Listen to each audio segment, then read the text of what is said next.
The day my husband screamed those two words at me, I thought my world had ended. Get out. Just like that, no explanation.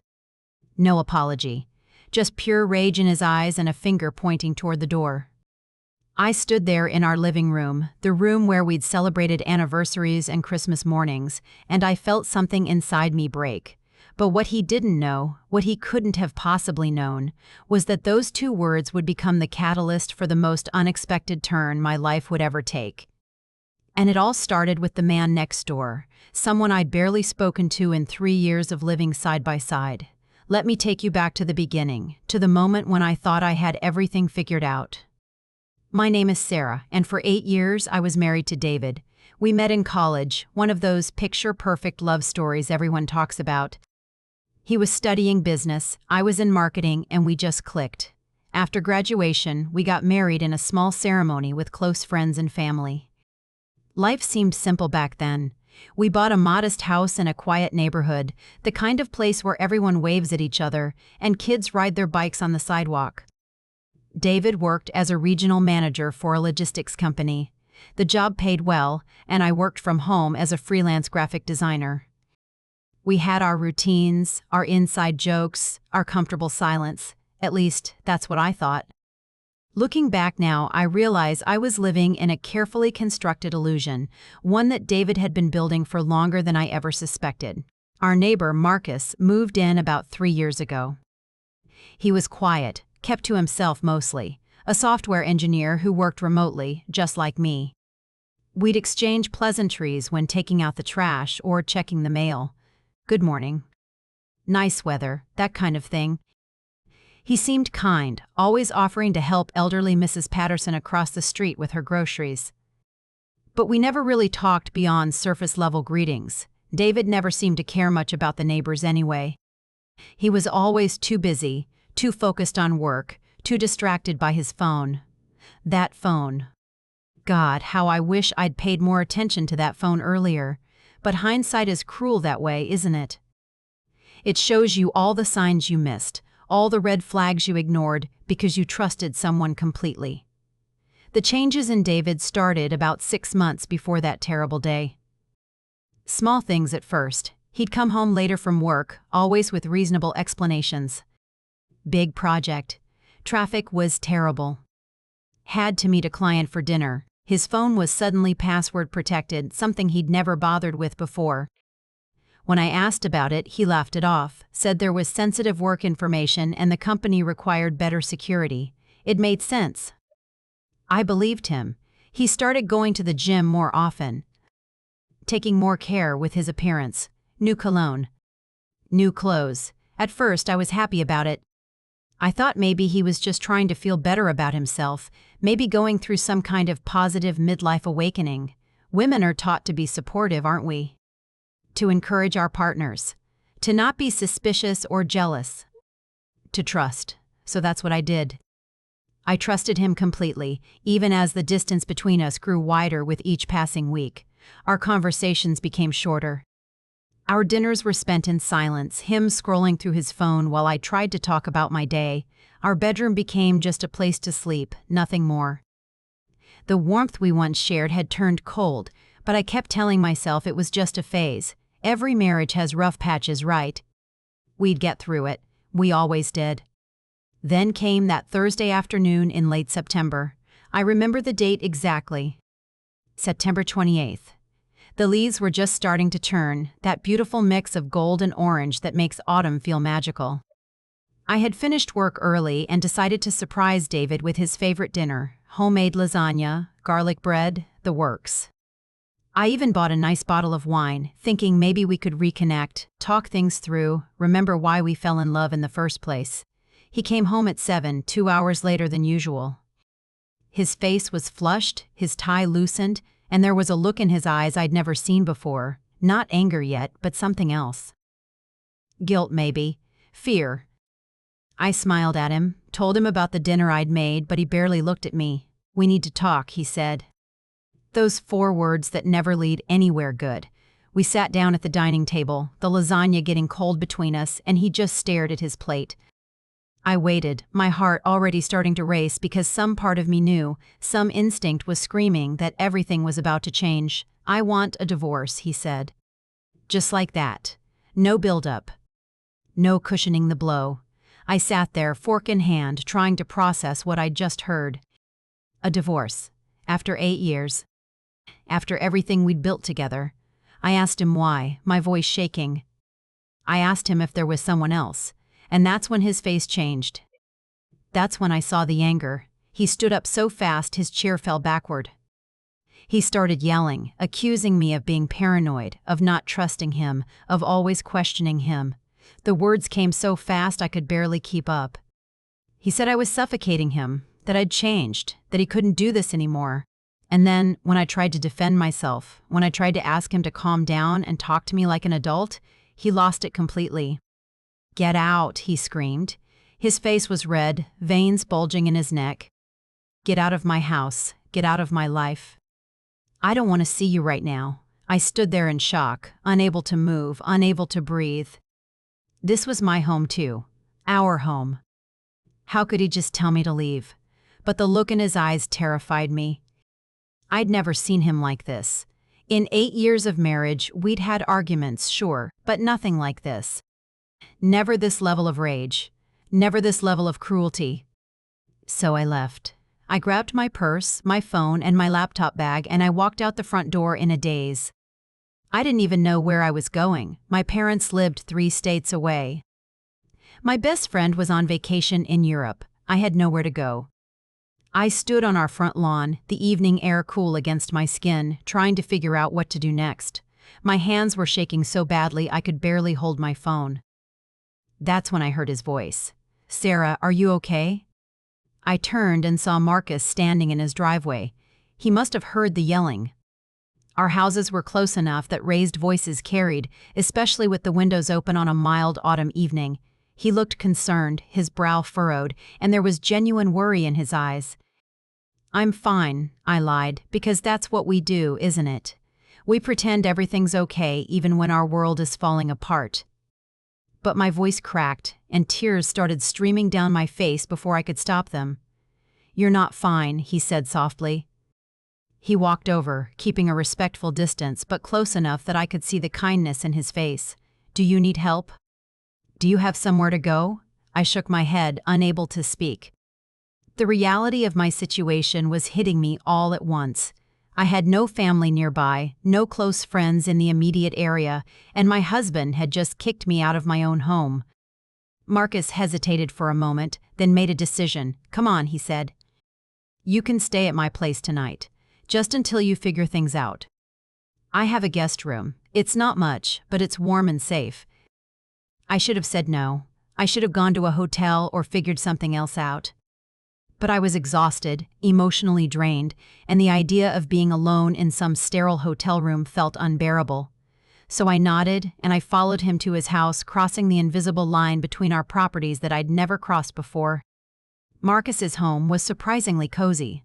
Books everywhere, plants on the windowsills, soft lighting that made everything feel calm. He showed me to the guest room, a small but comfortable space with a queen bed and a reading chair. He brought me water, offered me tea, and told me to take my time. No pressure, no expectations. Just kindness. I spent that night crying, trying to understand what had just happened. How had my marriage fallen apart so suddenly? What had I done wrong? Why was David so angry? The questions circled my mind endlessly, but no answers came. I barely slept, and when morning light finally crept through the curtains, I felt hollow. Marcus knocked softly on the door around 8. He'd made coffee and toast, simple but thoughtful. We sat in his kitchen, and for the first time since the night before, I felt like I could breathe. He didn't pry. He didn't ask uncomfortable questions. He just listened when I needed to talk and stayed quiet when I needed silence. Over the next few days, a pattern emerged. I stayed in Marcus's guest room trying to figure out my next steps. I'd go back to the house during the day when David was at work, collecting my things little by little. Clothes, toiletries, my work equipment. David had texted me once, a cold message saying we'd talk about logistics later, but he needed space. Space. as if he wasn't the one who'd destroyed everything. Marcus became my unexpected anchor during those dark days. He'd work in his home office while I worked in the guest room.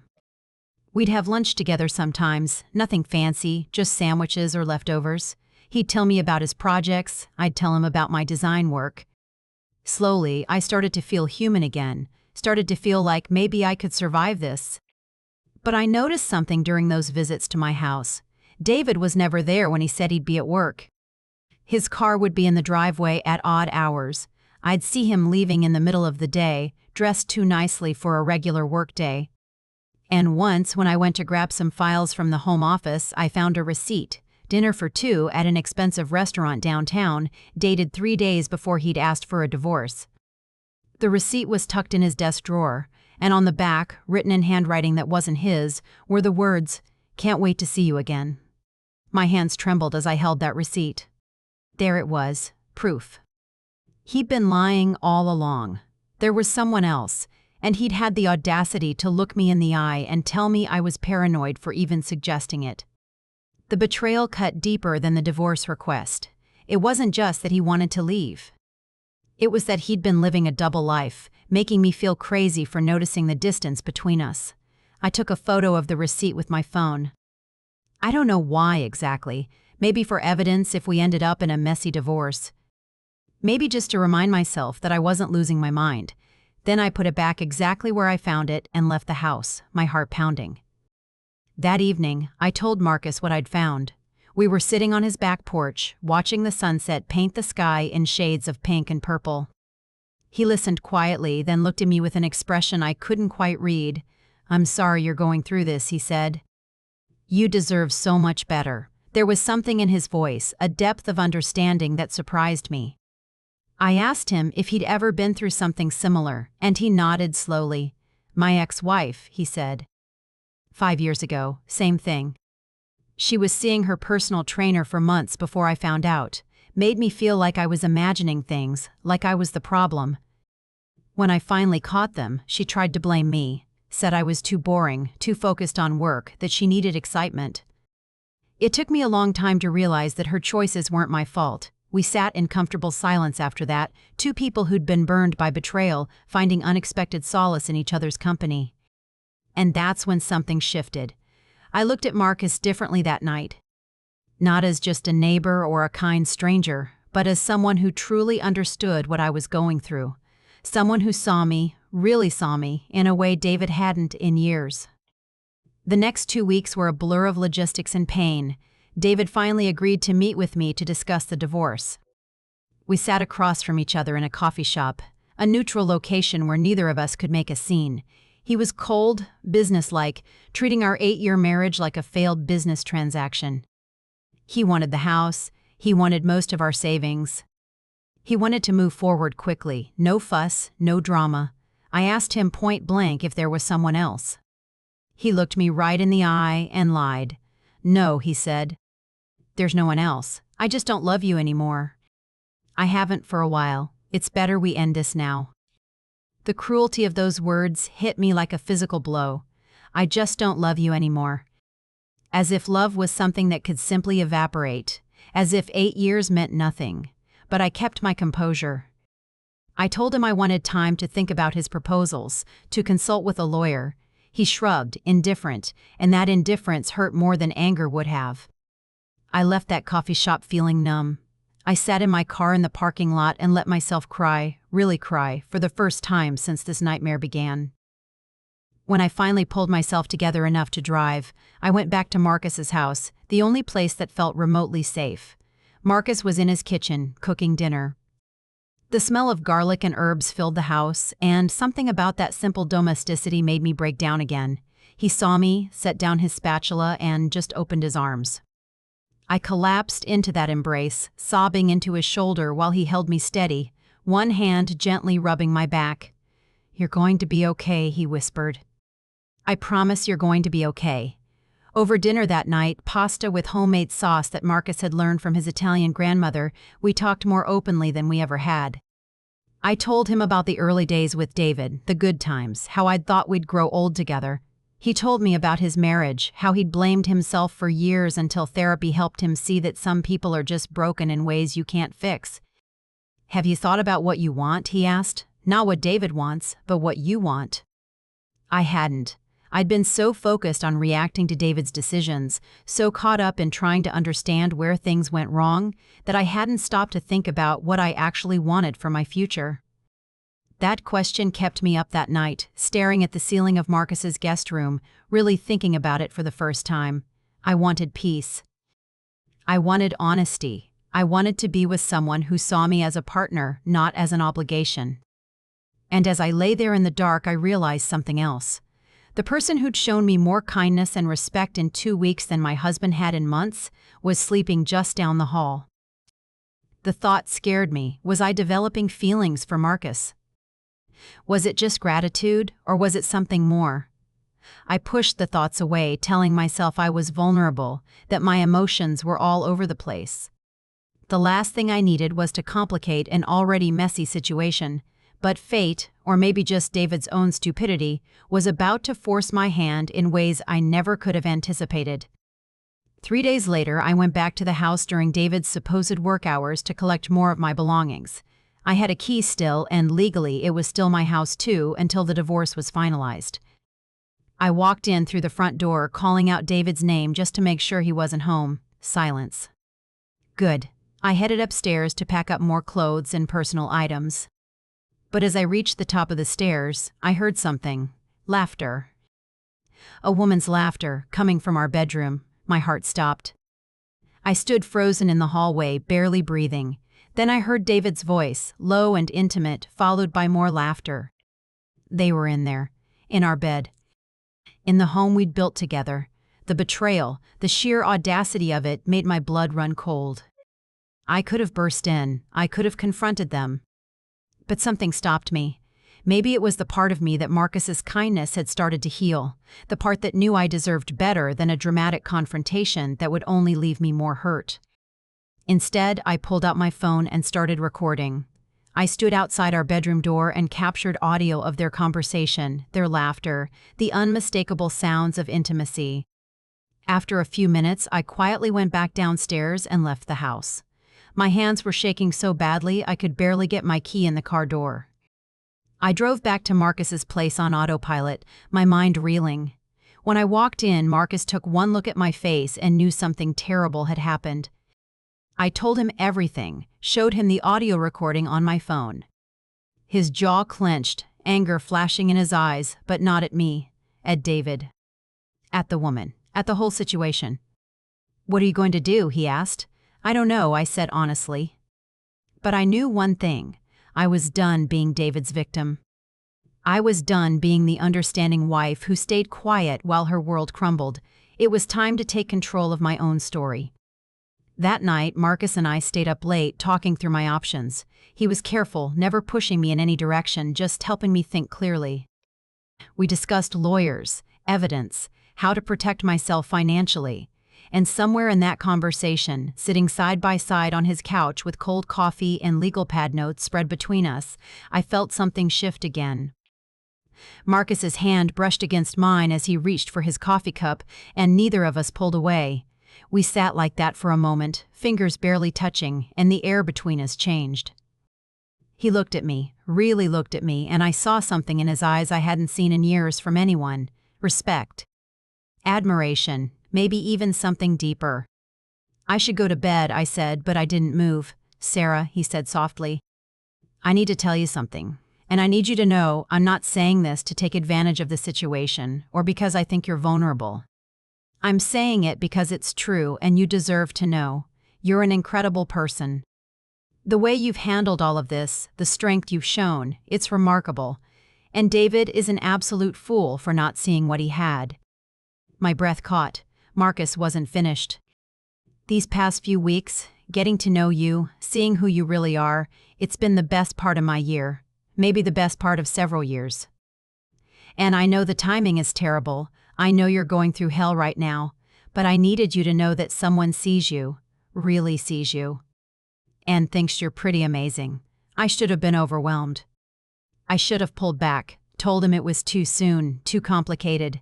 But instead, I felt something I hadn't felt in so long. Hope. The possibility that maybe, just maybe, there could be happiness on the other side of this nightmare. "I see you too," I whispered, "and I'm grateful for you. For everything. We didn't kiss that night. We didn't cross any lines. But something had been acknowledged between us, something real and genuine that felt nothing like the hollow shell my marriage had become." When I finally went to bed, I slept better than I had in months. The next morning, I called a lawyer. A good one, recommended by a friend of Marcus's. Her name was Catherine Rodriguez, and she had a reputation for being fierce in divorce cases. I met with her that afternoon, brought all my evidence, the receipt, the audio recording, everything. She listened, made notes, and then looked at me with the kind of confidence I desperately needed. "We're going to take him apart," she said matter-of-factly. "Adultery affects the division of assets in this state. The fact that he tried to hide it, that he gaslit you about it, that makes it even worse for him. Trust me, by the time we're done, he's going to regret ever treating you this way." For the first time since David had screamed at me to get out, I felt powerful. I felt like I had control over my own narrative. Catherine filed the paperwork that week, and David was served at work. His reaction was immediate and explosive. My phone blew up with angry texts and missed calls. How dare I make this difficult? How dare I involve lawyers? How dare I air our dirty laundry? I blocked his number and let Catherine handle all communication. That's what I was paying her for, after all. And as the legal process ground forward, something else was happening too. Marcus and I were growing closer, slowly and carefully, both aware of the unusual circumstances but unable to deny what was developing between us. We started having dinner together every night, cooking side by side in his kitchen. He taught me to make his grandmother's sauce. I taught him my mother's recipe for apple pie. We watched movies on his couch, sometimes falling asleep there, waking up in the early morning hours with my head on his shoulder and his arm around me. He never pushed for more, never made me feel pressured or rushed. He seemed to understand instinctively that I needed time, needed space to heal from David's betrayal before I could even think about moving forward with someone new. That patience, that respect, made me fall for him even harder. 6 weeks after David had kicked me out, Catherine called with news. David wanted to settle. The evidence was too damning, and his lawyer had advised him that going to court would only make things worse for him. He was willing to split assets fairly, 50-50 on the house and savings, and he'd cover my legal fees. It was more than I'd expected, honestly. Catherine had done her job well. But there was a catch. David wanted the settlement done quickly. Within the month, if possible. Catherine said his urgency suggested he was planning something, maybe getting ready to marry his girlfriend, maybe wanting to start fresh without this hanging over him. I agreed to the terms. I didn't want to drag this out any more than necessary. I wanted to close this chapter and start a new one. The papers were signed 2 weeks later in Catherine's office. David and I were in the same room for the first time since that coffee shop meeting. He looked different somehow. Older maybe, or just worn down. The woman with him, and yes, he brought her, young, dressed inappropriately for a lawyer's office, kept glancing at me with poorly concealed smugness. I didn't give her the satisfaction of a reaction. I signed the papers, shook Catherine's hand, and walked out without a single word to either of them. As I left the building, I felt lighter than I had in months. It was done. I was free. Marcus was waiting for me outside, leaning against his car with 2 cups of coffee. He'd taken the afternoon off work to be there, not inside the meeting, but close by in case I needed support. That small gesture meant everything. I walked up to him, took the coffee he offered, and smiled. "It's over," I said. "How do you feel?" he asked. "Free," I answered. "Scared. Hopeful. All of it at once. That's normal," he said. "And, for what it's worth, I'm proud of you. You handled that with so much grace." We drove back to his house, our house really at this point since I'd been living there for 2 months. We'd never officially discussed me staying permanently, but it had become an unspoken understanding. On the way, Marcus pulled into a parking lot overlooking the river. The sun was setting, casting golden light across the water. "There's something I want to ask you," Marcus said, turning off the engine, "and please don't feel any pressure to say yes. I'll understand completely if you need more time or if this is too much too soon." My heart started racing. "What is it?" I asked. He took my hand, his thumb tracing gentle circles on my palm. "I know we've been through a lot these past couple months, and I know your divorce was just finalized today. But Sarah, you've become the most important person in my life. I want you to know that my guest room is yours for as long as you need it, no strings attached. But I also want you to know that I'm hoping, someday when you're ready, you might consider that guest room becoming just a guest room again, that maybe you'd want to share a different room with me." He was asking me to truly move in, to transition from temporary houseguest to something much more significant. Part of me wanted to say yes immediately. But the rational part of my brain, the part that had been burned badly by David, urged caution. "Can I think about it?" I asked. "Not because I don't care about you, because I do, so much, but because I need to make sure I'm making this decision for the right reasons. That I'm not just running from David to you, but actually choosing you because of who you are." Marcus smiled, that warm, genuine smile that had become so familiar. "Of course," he said. "Take all the time you need. I'm not going anywhere." We sat by the river for another hour, talking about everything and nothing. About his dreams of starting his own tech company someday. About my hopes of expanding my freelance work into a full agency. About silly things like favorite childhood memories and embarrassing teenage stories. It was easy and comfortable and real in a way nothing with David had been for years. That night, back at Marcus's house, I lay in the guest room thinking about his question, thinking about what I wanted, really wanted, for my life moving forward. And I realized something important. I wasn't running from David to Marcus. I was running from a life that had made me small and scared, to a life that made me feel expansive and brave. Marcus wasn't just a rebound or a safe harbor. He was someone who challenged me to be better, to think bigger, to not settle for less than I deserved. 3 days later, I gave Marcus my answer. Yes, I wanted to move forward with him. Not move into his room immediately, that still felt too fast, but to officially be together, to see where this could go without one foot still in my old life. His face lit up like a kid on Christmas morning, and he swept me into a hug that lifted me off my feet. We took things slowly. We went on actual dates, something David had stopped doing years into our marriage. Marcus took me to art galleries and hole-in-the-wall restaurants and hiking trails I'd never explored. He listened when I talked about my work, offered thoughtful feedback, celebrated my small victories. He made me feel seen in ways I'd forgotten were possible. But of course, David couldn't just let things go quietly. 2 months after the divorce was finalized, he started showing up, at the coffee shop where I worked sometimes. At the grocery store. Once he even came to Marcus's house, banging on the door at 10 at night. Marcus handled it perfectly. He opened the door but stood in the doorway, blocking David's view inside. "Can I help you?" he asked, his voice calm but firm. "I need to talk to Sarah," David demanded. I could hear the alcohol in his slurred words. "She doesn't want to talk to you," Marcus said. "And you need to leave before I call the police for trespassing." "This is your fault," David shouted, pointing at Marcus. "You turned her against me. She was my wife." "No," Marcus said, his voice dropping lower, more dangerous. "You destroyed your own marriage through your choices. Sarah is not property to be owned. She's a person who deserves respect and honesty, neither of which you gave her. Now leave, or I make that call." David left, but not before shooting me a look through the window that sent chills down my spine. Pure rage mixed with something else. Regret, maybe.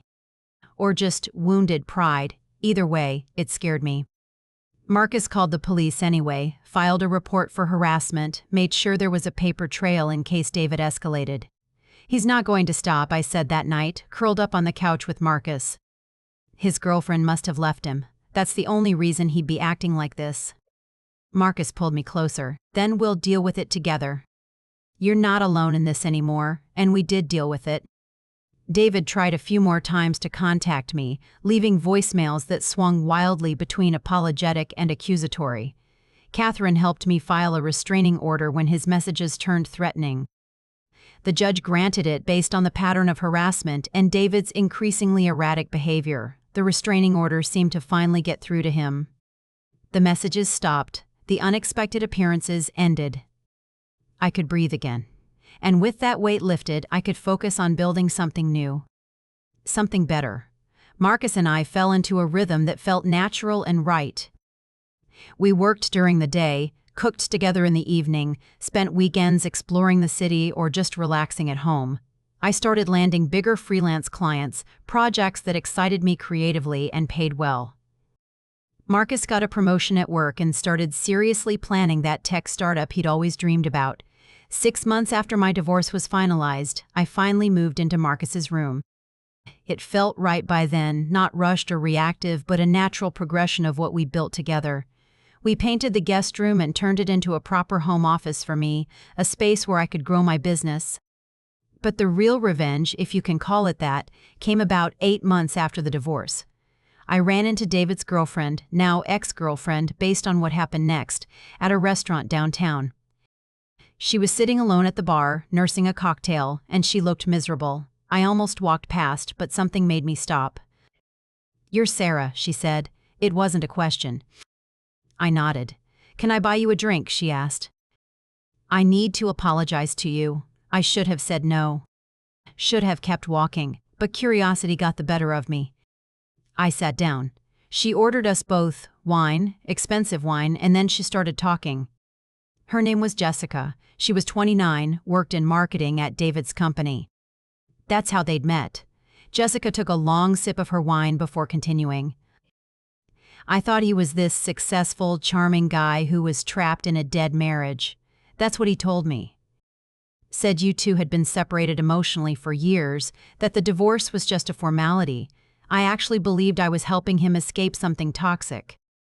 I listened without interrupting, watching her face as she spoke. There was genuine remorse there, and something else. Recognition, maybe. The recognition that she'd been played just like I had. "It took me 3 months after you two divorced to figure out who he really was. He moved me into that house, your house, and at first it was exciting. But then the same patterns started. The late nights, the phone he kept face down, the unexplained receipts. I confronted him about it and, you know what he did? He screamed at me to get out. Used the exact same words I guess he used on you. Get out of my house. Get out of my life." I felt a strange mix of vindication and pity. Vindication because this proved it was never about me, that David was simply broken in fundamental ways. Pity because Jessica had learned the same painful lesson I had, just with less invested in the relationship. "I left that night," Jessica continued. "Found out later from a friend at work that he'd been seeing someone new for at least a month before he kicked me out. Same pattern, different woman. I realized then that you weren't the problem, he was. And I'm so sorry for my part in hurting you." I appreciated the apology. I did. But more than that, I was grateful for the confirmation that leaving David was the best decision I'd ever made. We talked for another hour, two women who'd been burned by the same man, finding unexpected solidarity and shared experience. Before we parted ways, Jessica asked me something. "You seem happy now, different than I expected. How did you do it? How did you move on so fast?" I smiled. I didn't move on fast. I moved on right. I found someone who actually values me, who sees me as a partner, not a possession. And I learned that sometimes the worst thing that happens to you sets you free to find the best thing that could have happened. That conversation with Jessica was the final piece of closure I needed. I went home that night, home to Marcus and the life we were building together, and I felt completely at peace for the first time in years. David's betrayal, as painful as it had been, had led me exactly where I needed to be.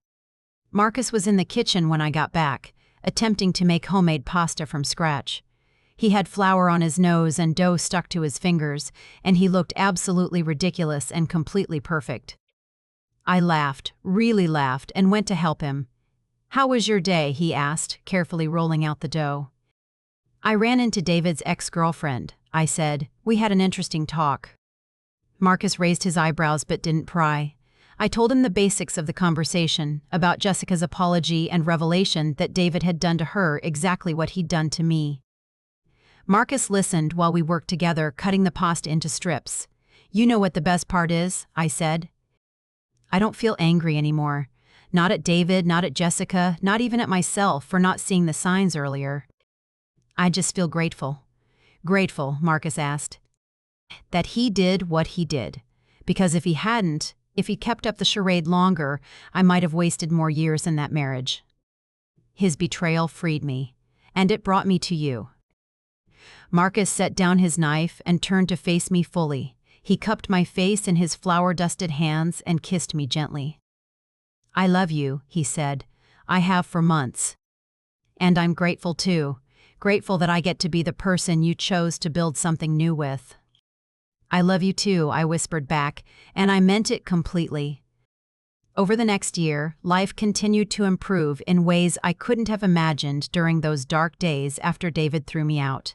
My freelance business grew into a small agency. I hired 2 other designers and a project manager. We worked on campaigns for major brands, creative work that challenged and excited me. Marcus launched his startup, a software company focused on accessibility tools for people with disabilities. I helped with the branding and marketing, and watching him pour his passion into something meaningful made me love him even more. We moved out of Marcus's house and into a bigger place together, one that was ours from the start with no ghosts of past relationships haunting the rooms. We adopted a dog, a golden retriever mix named Cooper, who had boundless energy and made us both laugh every single day. We traveled together, to Italy where we ate our way through Tuscany, to Japan where we got lost in Tokyo's back streets, to Iceland where we watched the northern lights dance across the sky. David faded into a distant memory, someone I used to know but no longer thought about unless something specifically triggered the recollection. I heard through mutual acquaintances that he'd gone through 2 more relationships in quick succession, both ending badly. I felt nothing hearing that news. No satisfaction, no pity, just indifference. He was no longer relevant to my story. 2 years after that terrible day when David screamed at me to get out, Marcus proposed. We were back at that same river overlook where he'd first asked me to really move in with him. The sun was setting just like it had been that day, and he got down on one knee with a ring he'd designed himself, incorporating elements that represented both of us. "Sarah," he said, his voice steady and sure. "You took a chance on me when you had every reason to never trust anyone again. You've shown me what real partnership looks like. Will you marry me?" I said yes before he even finished the question. And when we kissed, surrounded by golden light and the sound of the river below, I knew with absolute certainty that this was what love was supposed to feel like. Safe and exciting. Comfortable and challenging. Real and lasting. We got married 6 months later in a small ceremony with close friends and family. Nothing elaborate, just genuine and heartfelt.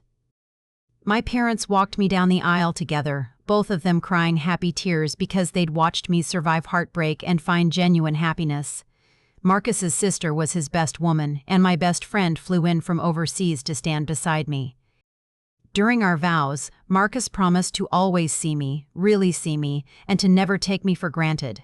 I promised to choose him every day, not because I had to, but because I wanted to. There wasn't a dry eye in the room. The reception was in the backyard of our house, strung with lights and filled with laughter. At one point, I stood at the edge of the party watching Marcus dance with his niece, and I thought about how different my life could have been. If David hadn't betrayed me, if he hadn't screamed at me to leave, if Marcus hadn't been there that night, I would have missed all of this. I would have stayed in that hollow marriage, growing smaller and sadder with each passing year. David's cruelty, his betrayal, his rage, they had all been terrible at the time.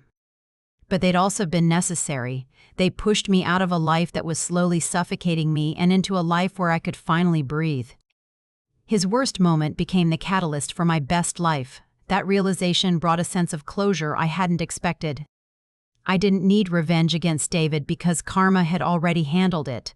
He'd lost a woman who would have stood by him through anything, and he'd never find someone else willing to do that because he was fundamentally incapable of appreciating or deserving that kind of loyalty. Meanwhile, I'd found someone who valued me, who celebrated me, who made me better just by being beside me. A few weeks after the wedding, I was cleaning out old files from my laptop and came across those photos I'd taken of David's receipt and the audio recording from the day I'd found him with Jessica.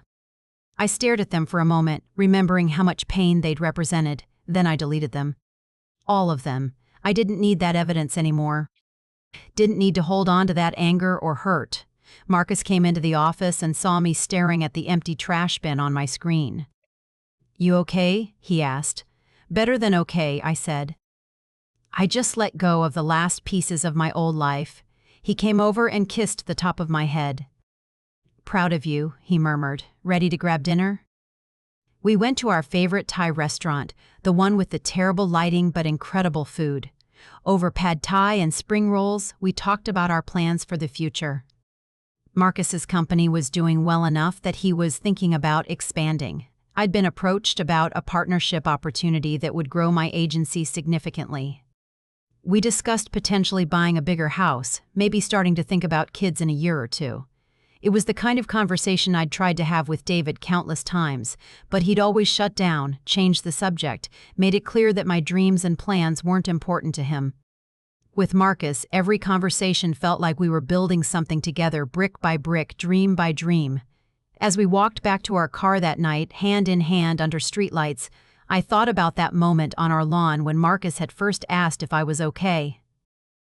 That one act of kindness from a neighbor I barely knew had changed everything. It made me realize how much power there is in showing up for people and offering help even when it's not your responsibility. I made a decision that night to pay that forward. I started volunteering at a local women's shelter, helping women who were leaving abusive or broken relationships. I'd help them with resume building, interview prep, sometimes just listening to their stories and assuring them that life could get better, that they weren't broken or unlovable, that the right person would see their worth. Marcus supported this completely, sometimes volunteering alongside me, using his tech skills to help these women build online portfolios or learn basic coding. We became a team not just in our personal life, but in trying to make a small difference in our community. It gave our lives additional purpose and meaning. 3 years after my divorce from David, I got an unexpected message on social media. It was from David's mother, a woman I'd always gotten along with during the marriage. She asked if we could meet for coffee. I was hesitant but curious, so I agreed. Margaret, David's mom, looked older than I remembered, tired. She hugged me when we met, holding on longer than expected. "Sarah," she said, tears in her eyes. "I'm so sorry for what my son put you through. I didn't know how bad things had gotten until after the divorce. He didn't tell us anything until it was over. We sat down, and she told me about David's life since our divorce. It wasn't going well. He'd burned through several relationships, lost his job at the logistics company due to inappropriate conduct with a coworker, and was currently working in a much lower position at a different firm. He'd isolated himself from most of his friends and family, blaming everyone else for his problems. He's miserable," Margaret said. "And I know it's his own fault. I know he destroyed something good with you.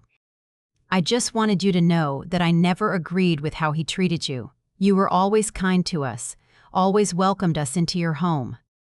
You deserved so much better than what he gave you." I thanked her for reaching out, for the apology that wasn't hers to make, but that I appreciated nonetheless.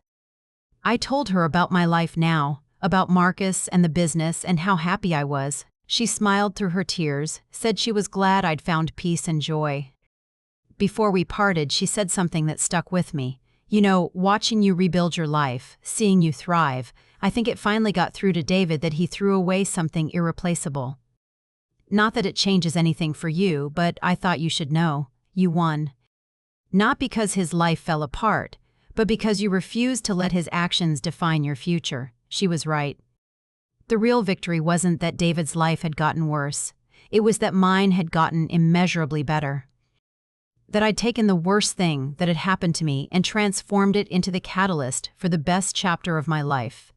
5 years after David told me to get out, Marcus and I were sitting on our back porch watching our daughter play in the yard. Yes, we'd had a baby, a beautiful little girl named Emma who had Marcus's eyes and my stubborn determination. She was 2 years old and currently engaged in very serious negotiations with Cooper the dog about sharing a tennis ball. This, I thought, this is what happiness looks like. Not the absence of pain or struggle, but the presence of love and purpose and genuine connection. David's betrayal had devastated me at the time, but it had also been the shove I needed to stop settling for less than I deserved. Marcus looked over at me and smiled, that same warm, genuine smile that had made me feel safe all those years ago. "What are you thinking about?" he asked. "Just how grateful I am," I said, "for everything. Even the hard parts that led us here." He took my hand, threading his fingers through mine. "Me too," he said, "every single day." Emma toddled over, Cooper trailing behind her, and climbed into my lap. "Mama," she said, pointing at a butterfly that had landed on the fence. "Pretty." "Yes, baby," I said, kissing her head. "Very pretty." Marcus reached over and took Emma's hand, making her giggle. "You know what else is pretty," he said. "Your mama." Inside and out. Emma nodded seriously, as if this was very important information. "Mama pretty," she agreed. We sat there together, our little family, and I felt overwhelmingly grateful for the journey that had brought me here. The pain, the betrayal, the uncertainty, they'd all been necessary steps on the path to this moment. David screaming at me to get out had felt like the end of my world, but it had actually been the beginning of my real life. I learned so many lessons through that experience. I learned that sometimes the people we trust most can hurt us deepest, but that doesn't mean everyone will. I learned that showing up with kindness, like Marcus did that night on the lawn, can change someone's entire trajectory. I learned that closure doesn't always come from confrontation or revenge, but from building something so good that the past loses its power over you. Most importantly, I learned that I was stronger than I ever knew, that I could survive betrayal, navigate divorce, take risks on new love, and come out the other side, not just intact, but thriving. That strength had always been inside me. I just needed the right circumstances to discover it. If I could go back and talk to that version of myself standing on the lawn that September evening, shaking and crying and lost, I'd tell her this: "You're going to be okay. More than okay.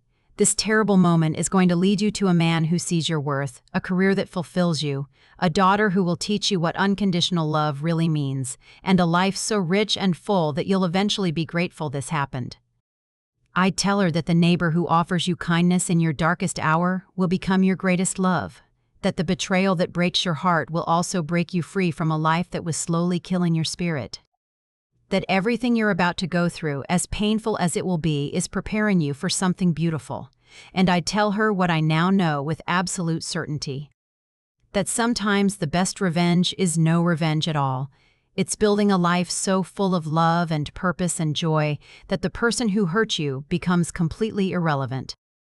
It's finding someone who celebrates you instead of tolerating you. It's choosing happiness and growth and authenticity over bitterness and anger and victimhood. David thought he was destroying me when he threw me out. He thought he was winning by starting over with someone new. But all he did was set me free to find the life I was always meant to live. Marcus didn't save me that night. He gave me space and support while I saved myself. And together, we built something neither of us could have created alone. That's the thing about betrayal and heartbreak. You can let it define you, or you can let it refine you. You can stay stuck in anger and pain, or you can use that pain as fuel to create something better. I chose the latter, and it made all the difference. As I sit here now, 7 years after that terrible September day, I can honestly say I wouldn't change anything about what happened. Not the pain, not the betrayal, not even those darkest moments when I thought I'd never be happy again. Because all of it, every single piece, was necessary to bring me here. To this porch, with this man, raising this child, living this life. Marcus and I still live next door to the house I shared with David. We could have moved further away, but we chose to stay. Not to torment David or prove a point, but because this is our neighborhood, our community, our home. We transformed that guest room where I first stayed into Emma's nursery, full circle from the place where I learned to feel safe again to the place where we're raising our daughter to always feel safe. I see David occasionally, from a distance. He moved back into that house after his third or fourth relationship ended. He looks tired, worn down by choices he continues to make. I feel nothing when I see him now. No anger, no satisfaction at his struggles, not even pity really. Just indifference and maybe a distant hope that he figures himself out someday. But mostly, I don't think about him at all. My life is too full of good things to waste time on people who chose to walk away from it. I'm too busy building my agency, watching Emma grow, planning our next adventure with Marcus, volunteering at the shelter, having long talks with Margaret, who's become like a mother to me in ways my mother-in-law never was when I was actually her daughter-in-law. That's perhaps the most unexpected outcome of all this. Margaret and I stayed close. She chose to maintain our relationship despite how things ended with David. She's grandma to Emma, shows up for birthday parties and holidays, and has apologized more times than necessary for her son's behavior. I keep telling her she's not responsible for his choices, that I've long since moved past it. But I think maintaining our relationship is her way of showing David that his actions don't define everyone, that some bonds are stronger than his ability to break them. The moral of my story isn't that betrayal leads to happiness. It's that how you respond to betrayal determines your future. I could have let David's actions make me bitter and closed off. I could have refused Marcus's help that night, gone to a hotel, handled everything alone, and never opened my heart again. I could have spent years fighting David in court, trying to punish him, obsessing over revenge. But instead, I chose to accept kindness when it was offered. I chose to be vulnerable again despite the risk. I chose to focus on building something new rather than destroying what was old. Those choices, made in the midst of pain and uncertainty, led me to a life beyond anything I imagined possible. So to anyone going through something similar, anyone standing on their own lawn wondering how they'll survive their partner's betrayal, I want to say this: you will survive. You will heal. And if you make the right choices, if you stay open to help and kindness and new possibilities, you might just find that the worst thing that ever happened to you becomes the doorway to the best thing that could happen to you. Last month, Emma asked me a question that stopped me in my tracks. We were reading a bedtime story about a princess escaping a tower, and she looked up at me with those serious eyes children have when they're trying to understand the world. "Mama," she asked, "were you ever sad before you had me and Daddy?" It was such an innocent question, but it carried so much weight. How do you explain adult heartbreak and betrayal to a 2-year-old? How do you tell your daughter about the life you had before her without making her worry or giving her information she's too young to process? "Yes, baby," I said carefully.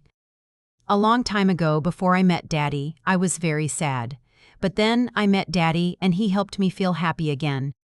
And then we had you, and now I'm the happiest I've ever been." She thought about this for a moment, her little brow furrowed. "I'm glad you're not sad anymore," she said. "Can we finish the story now?" And just like that, we were back to talking about princesses and towers. But that conversation stayed with me. It reminded me how far I'd come, how completely different my life was now compared to 7 years ago. It also made me think about the story I'd tell Emma someday when she was old enough to understand. I'd tell her about resilience, about how people can hurt you, but you get to choose whether that hurt defines you. I'd tell her about kindness, about how her father showed me compassion when I needed it most, and how that changed everything. I'd tell her about strength, about how sometimes the bravest thing you can do is start over. Marcus and I have already agreed that when she's older, we'll be honest with her about our story. Not in a way that traumatizes her or makes her afraid of relationships, but in a way that teaches her valuable lessons about self-worth and choosing the right partner. We want her to know that if someone treats her poorly, she has the strength to walk away. That ending something that's not working isn't failure, it's courage. We also want her to know that her father, Marcus, showed up with nothing but kindness and patience during my darkest time. That real love looks like respect and partnership, and someone who celebrates your success rather than feeling threatened by it. That's the example we're trying to set for her every single day. Our anniversary is coming up next month. 7 years since we got married, 9 years since that night he first offered me shelter. We're planning a trip back to that river overlook, the place where so many important moments of our relationship have happened. We're bringing Emma this time, making new memories in the place where our story truly began. I've been thinking about what I want to say to Marcus when we get there. How do you adequately thank someone for seeing you at your worst and choosing to walk beside you toward your best? How do you express gratitude for patience and kindness and unwavering support? Maybe you don't try to say it all at once. Maybe you show it through years of choosing each other, of building something beautiful together, of being the partner to them that they were to you. That's what I've tried to do. That's what we both do every day. David reached out about 6 months ago, the first contact in years. He sent me an email, not to Marcus's address, but to my business email, which he must have found online. The subject line was simply, "I'm sorry." I almost deleted it without reading, but curiosity got the better of me. The message was long, rambling, clearly written after considerable thought or maybe considerable drinking, hard to tell. He apologized for his behavior during our marriage and divorce, said he'd been in therapy for 2 years and was finally starting to understand how badly he'd treated me. He didn't ask for forgiveness or for me to respond. He just said he needed to acknowledge what he'd done and tell me he was sorry. I showed the email to Marcus. He read it carefully, then looked at me. "How do you feel about this?" he asked. "I don't know," I said honestly. Part of me appreciates the apology, but another part of me doesn't need it. I've moved so far past that part of my life that his apology doesn't really change anything for me. "So don't respond if you don't want to," Marcus said. "You don't owe him anything, not even acknowledgement of his email." I thought about it for a few days. In the end, I did respond, but I kept it brief. "David, I appreciate you reaching out. I hope therapy helps you become the person you want to be. I've moved forward with my life and found happiness. I wish you well in finding yours, Sarah." That was it. No detailed response, no opening the door to further conversation, just acknowledgement and closure. He never responded, and I was grateful for that. That email exchange was the final period on a chapter that had ended years ago. I tell you all of this not to say that my way was the only way or the right way. Everyone's journey through betrayal and heartbreak is different. Some people need to confront their ex-partners. Some need therapy or support groups. Some need time alone to figure themselves out before even thinking about new relationships. My way worked for me because I was lucky enough to have Marcus there at the right time, offering the right kind of support. But the core lesson isn't about finding someone new quickly. It's about choosing to move forward rather than staying stuck. It's about accepting help when it's offered. It's about believing that better things are possible even when you're in the darkest place. The women I work with at the shelter, they teach me this lesson over and over. I see them come in broken, scared, uncertain about their futures. And then I watch them slowly rebuild. Some find new partners, some stay single and thrive, some reconnect with old friends or family. The path is different for everyone, but the destination is the same. Reclaiming their sense of self, their dignity, their right to a life free from toxicity and pain. I always tell them my story when it seems relevant. I tell them about standing on that lawn, about Marcus's kindness, about choosing to trust again despite every reason not to. But I also emphasize that Marcus didn't fix me. He created space for me to fix myself. He supported me while I did the hard work of healing and growing and becoming strong again. That distinction is important. We can't expect someone else to save us from our pain. We have to do that work ourselves. But having someone beside us while we do it, someone who believes in us and reminds us of our worth, that can make all the difference. Emma just started preschool this year. On her first day, she was so brave, walking into that classroom with her little backpack and her lunchbox. But when she got to the door, she turned around and ran back to give Marcus and me one more hug. "You'll be here when I come out?" she asked. "Always," we both said. "We'll always be here." And we meant it. Not just for her, but for each other. That's what real partnership looks like. Not someone who screams at you to get out when things get hard, but someone who promises to stay and work through the hard things together. As I finish telling this story, sitting here in the life I've built, I realize the most important thing I want people to understand. David yelling at me to get out, as cruel and devastating as it was in the moment, was the best thing that ever happened to me. Not because I'm glad he hurt me, but because that moment of crisis forced me to confront truths I'd been avoiding. That my marriage was hollow, that I deserved better, that staying in something broken out of fear or obligation was slowly killing who I really was. Marcus changing everything doesn't mean he rescued me like some fairy tale prince. It means he showed me what healthy love looks like, what respect and partnership and genuine care feel like. He set a new standard, and by meeting that standard, he helped me raise my expectations for myself and my life. The revenge in my story isn't dramatic or cinematic. I didn't expose David publicly or destroy his career or make him suffer. The revenge was simply living well, building a beautiful life, becoming genuinely happy in a way I never was with him, showing up as my best self every single day and refusing to let his actions diminish me. That's the most powerful revenge there is. Not hurting the person who hurt you, but proving that they didn't break you. Showing that life goes on, that happiness is possible, that you're so much more than the worst thing someone did to you. Every success I've had, every happy moment with Marcus and Emma, every time I wake up grateful for my life, that's revenge. Because David bet that I couldn't make it without him. And I proved him spectacularly wrong. So if you're reading this or listening to this while going through your own betrayal, your own heartbreak, your own moment of standing on the lawn wondering how you'll survive, please hear me. You will survive. The pain you feel right now is real and valid, but it's not permanent. There is life after betrayal. There is happiness after heartbreak. There is love after loss. Stay open to kindness from unexpected places. Don't let one person's cruelty close your heart to everyone else's compassion. Do the hard work of healing, whether that's therapy or journaling or long talks with friends or whatever helps you process and grow. And when you're ready, when you've done that work and rebuilt your sense of self, stay open to new possibilities. Your story doesn't end when someone walks away or pushes you out. That's just the end of one chapter. You get to write what comes next. You get to decide who you become on the other side of pain. You get to choose whether betrayal makes you bitter or better. I chose better, and I hope you do too. Marcus just called from the kitchen asking if I want tea.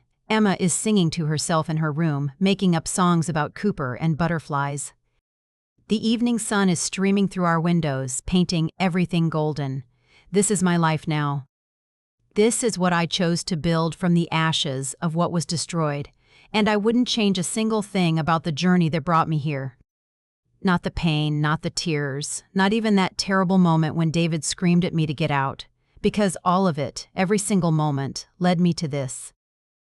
To a man who chose me every day, to a daughter who fills our home with laughter, to a career I'm proud of, to a community I serve, to a life that feels authentic and full and mine. That September evening 7 years ago, I thought my world had ended. I didn't know it was actually just beginning. I didn't know that the neighbor I barely knew would become the love of my life. I didn't know that rock bottom would become the foundation for something beautiful, but now I do. And that knowledge, that perspective, is the final piece of my revenge. Not against David specifically, but against the idea that betrayal has to break us. Against the belief that we need the people who hurt us. Against the fear that we can't start over and find something better. We can. I did. And so can you. The moral of my story is simple. When someone shows you who they really are, believe them, and when they push you away, let them. Because sometimes the worst thing someone can do to you is actually setting you free to find the best thing waiting for you. Trust the process. Trust yourself. And trust that there are people out there, maybe living right next door, who will see your worth even when you're struggling to see it yourself. My husband yelled, "Get out," but the neighbor changed everything. Not because he saved me, but because he reminded me that I was worth saving, that I was worth choosing, that I deserved kindness and respect and genuine love. And armed with that reminder, I saved myself and built a life beyond my wildest dreams. That's my story, that's my revenge. And it's the sweetest victory I could have ever imagined.